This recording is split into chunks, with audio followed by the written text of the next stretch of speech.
Olá, pessoal. Eu sou Jones Jr. e sejam todos muito bem-vindos a mais um episódio do Além da Realidade. Aqui, mergulhamos nos mistérios que desafiam a lógica e nos fazem questionar o que está além do que os olhos podem ver. Hoje, vamos contar uma história real, um caso que chocou o mundo e permanece envolto em perguntas sem resposta. Para adaptá-lo ao nosso contexto, trocamos os nomes dos envolvidos e as cidades, transportando a narrativa para o Brasil, com um toque de elementos insólitos que vão deixar vocês com aquela pulga atrás da orelha. Mas não se enganem, os fatos que inspiram este relato são verdadeiros, retirados de um caso real que marcou a história. Preparem-se, porque a jornada de hoje é daquelas que mexem com a cabeça e o coração. Preparem os fones, acomodem-se, que lá vem história. Joãozinho Pereira tinha 3 anos e meio em 1999. Era o caçula de um casal divorciado, Antônio e Clara, e irmão de Mariana, uma menina de 6 anos, sua companheira de brincadeiras. As crianças viviam com o pai, Antônio, um professor de educação física e membro ativo da Rede de Solteiros Cristãos, um grupo que organizava eventos sociais e esportivos. Antônio era um pai solteiro com uma rotina corrida, mas contava com o apoio de amigos para cuidar dos filhos. Na época, a família estava hospedada num hotel que Antônio administrava com seu irmão gêmeo, André, perto do Parque Nacional da Serra da Mantiqueira. Em 2 de outubro de 1999, Joãozinho e Mariana convenceram o pai a deixá-los participar de um passeio com 11 adultos da Rede de Solteiros Cristãos para visitar uma fazenda de trutas. Antônio hesitou, mas os amigos garantiram que cuidariam das crianças, e ele acabou permitindo. O plano inicial era simples, visitar a fazenda e voltar. Mas no meio do caminho, o grupo decidiu mudar o roteiro e fazer uma trilha na trilha do Pico Alto. Uma caminhada de 15 quilômetros, com trechos íngremes e pedregosos. Não era um passeio para crianças, especialmente uma de 3 anos e meio. Os relatos do que aconteceu são confusos. O grupo se dividiu em 2. Os mais rápidos na frente e os mais lentos atrás, onde estavam Joãozinho e Mariana. Em algum momento, Joãozinho se adiantou cerca de 100 metros, correndo à frente dos adultos. Ele parou para conversar com 2 pescadores às margens de um riacho. O menino perguntou sobre os peixes e, curiosamente, se havia onças na floresta. Os pescadores responderam de forma amigável, notaram o grupo ao longe e não acharam estranho que ele estivesse sozinho. Joãozinho voltou em direção à trilha, e foi a última vez que alguém o viu. O grupo mais lento pensou que Joãozinho tinha alcançado os adultos da frente, enquanto os da frente acreditavam que ele estava com os retardatários. Um erro grotesco. Com apenas 11 adultos e 2 crianças, como ninguém notou sua ausência. Pior, uma mulher chamada Janaína, que supostamente cuidava das crianças, admitiu que se deitou numa pedra com Mariana para descansar, perdendo Joãozinho de vista. Cerca de 1 hora depois, quando os grupos se reuniram, perceberam que Joãozinho havia sumido. Desesperados, começaram a gritar seu nome e refazer a trilha. Encontraram os pescadores, que confirmaram a interação com o menino. Após uma busca inicial sem sucesso, decidiram voltar ao hotel e alertar Antônio e a polícia. Um fato curioso relatado por Mariana e alguns adultos é que, perto do momento do desaparecimento, todos ouviram um grito agudo na floresta. Não era de medo, mas parecia um som brincalhão, como se alguém estivesse surpreso ou se divertindo. Ninguém investigou na hora, assumindo que era algo inofensivo. Esse grito, porém, ecoa como um mistério. O que poderia tê-lo causado? Ao receber a notícia, Antônio entrou em pânico. Dirigindo até o parque, ele batia no peito, gritando: "Eles perderam meu bebê!" A polícia de Campos do Jordão foi acionada, e uma equipe de busca e resgate, liderada por Carlos Mendes, começou a operação. Mendes estava confiante. Com 65 homens experientes, cães farejadores e apoio aéreo, ele acreditava que Joãozinho seria encontrado antes da meia-noite. Exausto, ele tirou um cochilo em sua caminhonete esperando boas notícias. Infelizmente, elas nunca chegaram. As buscas foram intensas, mas enfrentaram problemas. A imprensa sensacionalista atrapalhou, com 15 emissoras de TV e repórteres mal preparados invadindo a trilha. A cobertura lembrava o caso de Isabela Nogueira, uma menina assassinada em 1996, embora não tivesse relação. Voluntários qualificados foram dispensados, possivelmente por excesso de mídia. Um evento surreal marcou as buscas.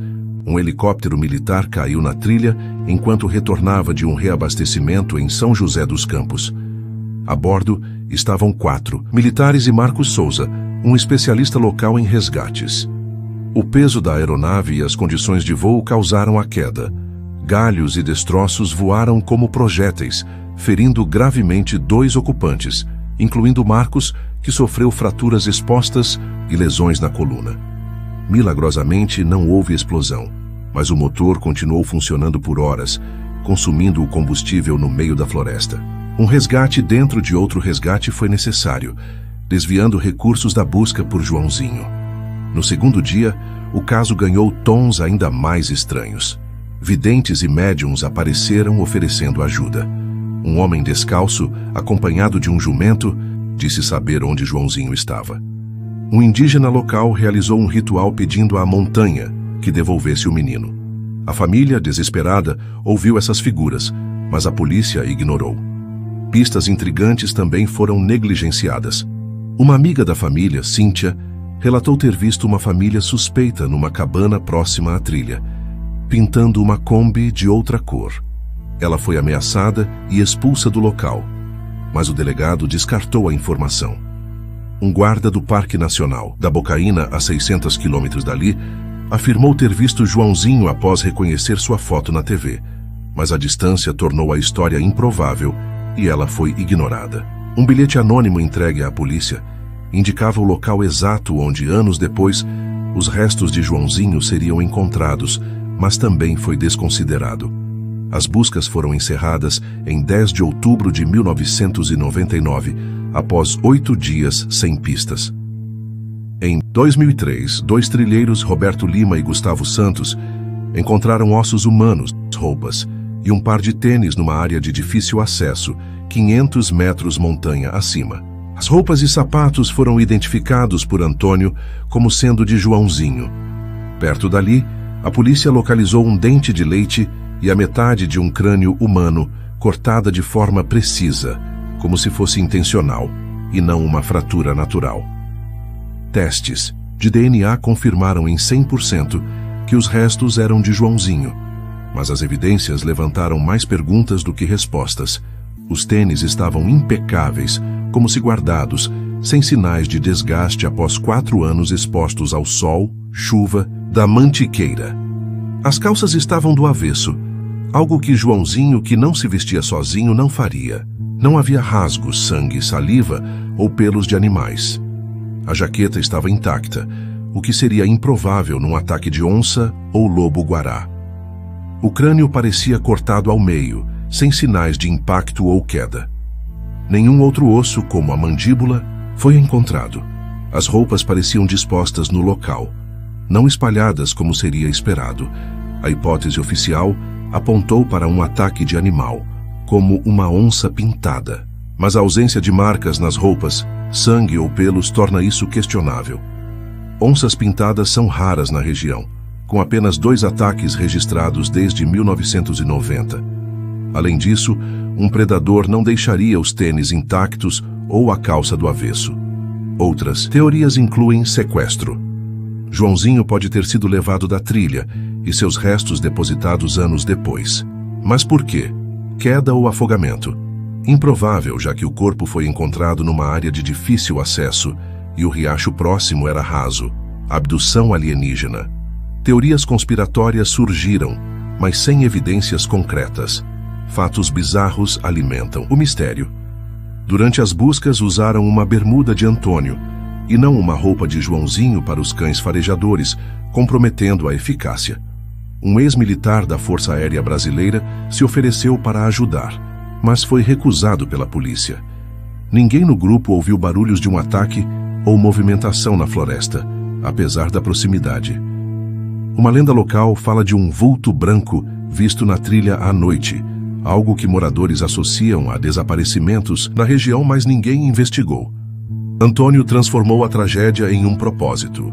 Ele escreveu o livro Desaparecido, a história de Joãozinho Pereira, onde reflete sobre sua fé e a perda do filho.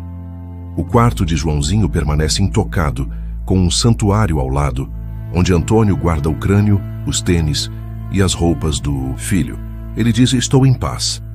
Um dia perguntarei a Joãozinho o que aconteceu e ele dirá: pai, isso importa?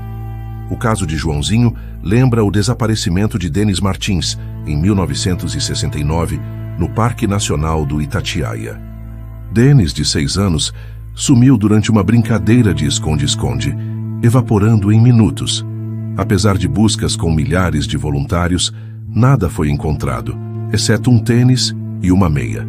Ambos os casos sugerem algo além da explicação oficial, com pistas que não se encaixam e negligências que intrigam. O que aconteceu com Joãozinho? Um animal? Um crime? Ou algo que nossa mente não consegue imaginar? O grito brincalhão, o crânio cortado, os tênis intactos e o vulto branco da mantiqueira deixam uma pulga atrás da orelha. E você, o que acha? O que aconteceu? Deixe seu comentário. Até a próxima, caros mistério maníacos.